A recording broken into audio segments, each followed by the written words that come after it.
بسم اللہ الرحمن الرحیم۔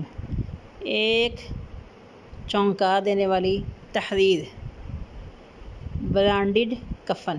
اس نے شہر کی معروف مارکیٹ میں گاڑی روکی اور وہاں پر ہجوم دیکھ کر ایک لمحے کو اس نے سوچا کہ واپس چلی جائے، مگر پھر اسے والدہ کا خیال آیا جو پچھلے 3 دن سے اس کو اٹھتے بیٹھتے سیزن ختم ہونے پر لگنے والی سیلز کا بتا رہی تھیں اور اس سے اصرار کر رہی تھیں کہ وہ بھی اگلے سیزن کے لیے کچھ کپڑے لے کر رکھ لے، جبکہ وہ ہر قسم کا بہانہ بنا چکی تھی کہ اسے کسی طرح کی شاپنگ نہیں کرنی، کہیں اسے شاپنگ پہ جانا نہ پڑے، مگر ماں کے اصرار پر اسے آج یہاں آنا پڑ گیا اور یہاں آ کے جو رش کا عالم دیکھا تو اس کا دل گھبرا گیا۔ لیکن اب وہ یہاں آ ہی گئی تھی تو اس نے کچھ نہ کچھ لے کر جانا تھا تاکہ ماں کی تسلی ہو جاتی۔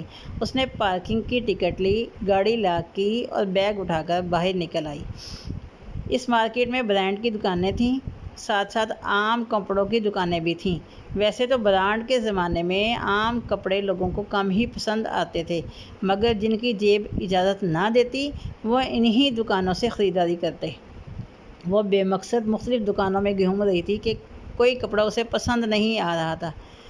اصل میں بات یہ تھی کہ وہ کپڑوں کو پسند کرنے کی نگاہ سے دیکھ ہی نہیں رہی تھی، وہ بس لوگوں کو دیکھ رہی تھی۔ سب لوگ یقیناً صرف اپنی الماریاں بھرنے کے لیے خریداری کر رہے تھے۔ ایسا نہیں تھا کہ وہ سب ضرورت کے لیے کپڑے خرید رہے ہوں، سب آنے والے سیزن کی تیاری میں لگے ہوئے تھے تاکہ جب دوبارہ سردیاں شروع ہوں تو ان سب کے پاس پہلے سے خریدے ہوئے کپڑے ہوں تاکہ انہیں پوری قیمت پر مہنگے داموں کپڑے خریدنے نہ پڑیں۔ وہ سب آنے والے وقت کے لیے کپڑے خرید رہے تھے، جیسے ان سب کو مکمل یقین ہو کہ وہ سب لوگ اگلے سیزن میں زندہ رہیں گے، یہ کپڑے پہننے کے قابل بھی ہوں گے۔ وہ ایسی ہی بہت سی باتیں سوچتی، لوگوں کو دیکھتی آگے بڑھتی جا رہی تھی۔ ایک دکان سے نکلی تو ان بڑی دکانوں کے بیچ میں ایک چھوٹا سا پھٹا لگائے ایک باریش بزرگ آدمی بیٹھا تھا۔ اس کے سامنے ایک کارڈ رکھا تھا جس پہ لکھا تھا کفن دستیاب ہے۔ وہ ٹھٹک گئی، رک گئی۔ ایسے جھلمل، چمکدار، مہنگے برانڈڈ بارونق کپڑوں کے بیچ سادہ، غمزدہ، بے رونق، بے مول کفن۔ زندگی میں بے شمار کپڑے خریدے تھے مگر کفن کبھی نہیں خریدا تھا۔ جن برانڈز پر وہ جاتی تھی وہاں پر ایسا کچھ بھی کبھی بھی نہیں پڑا تھا۔ اسے یہ بھی معلوم نہیں تھا کہ کفن کیسا ہوتا ہے، کہاں سے ملتا ہے، سلائی کیسے کیا جاتا ہے۔ اسے صرف رنگ معلوم تھا کہ سفید رنگ کا ہوتا ہے۔ نہ جانے اس کے دل میں کیا آئی تو اس نے سوچا کیوں نہ ایک کفن بھی خرید لوں۔ اس کے ذہن میں والدہ کے کہے ہوئے جملے گونجے، اگلے سیزن کی تیاری پہلے سے کر لیں تو آسانی رہتی ہے، تمہیں تو کسی کا لیا کپڑا پسند نہیں آتا، اس لیے اپنی پسند کا خرید لو۔ اسے خیال آیا کہ کوئی بھی اپنی زندگی کے بارے میں نہیں جانتا کہ وہ کب ختم ہو جائے، نہ جانے کس گلی میں زندگی کی شام ہو جائے، تو کیوں نہ اس وقت کی تیاری بھی کر کے رکھیں۔ اس نے کفن خریدنے کا ارادہ کیا، آگے بڑھی تو خیال آیا کہ ایسی چھوٹی دکانوں سے تو اس نے کبھی خریداری نہیں کی۔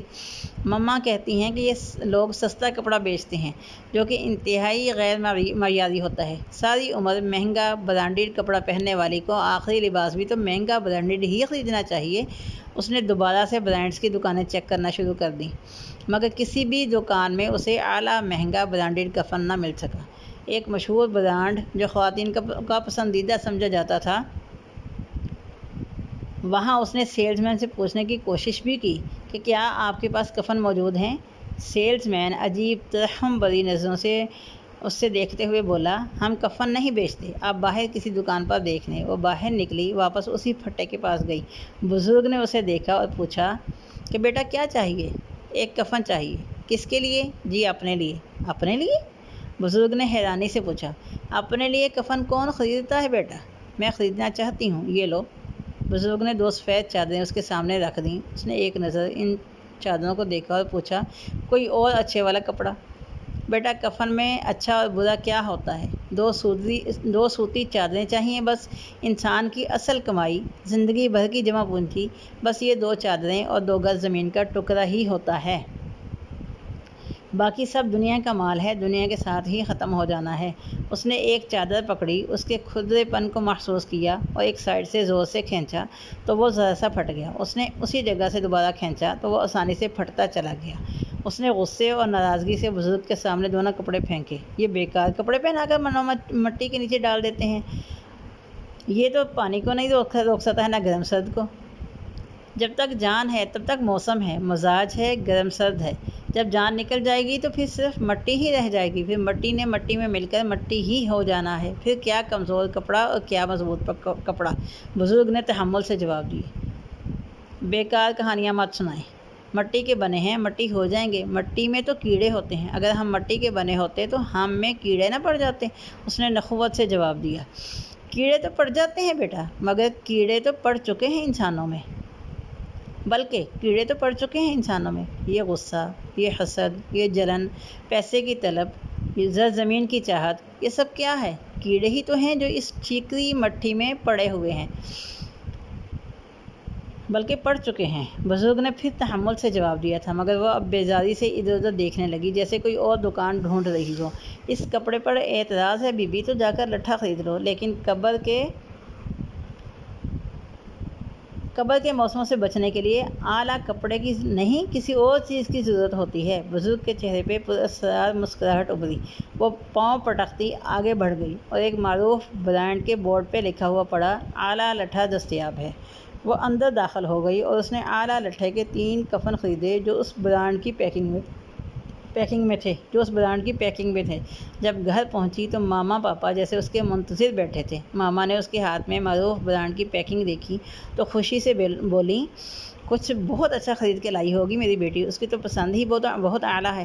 کہاں گئی تھی میری بیٹی؟ بابا نے پوچھا۔ ماما نے زبردستی بھیجا تھا کہ آنے والے موسم کی تیاری کر لو تو میں نے کر لی۔ بہت اچھا کیا۔ کیا لیا میرے بیٹے نے؟ بابا نے پوچھا۔ برانڈڈ کفن، آنسر آنا۔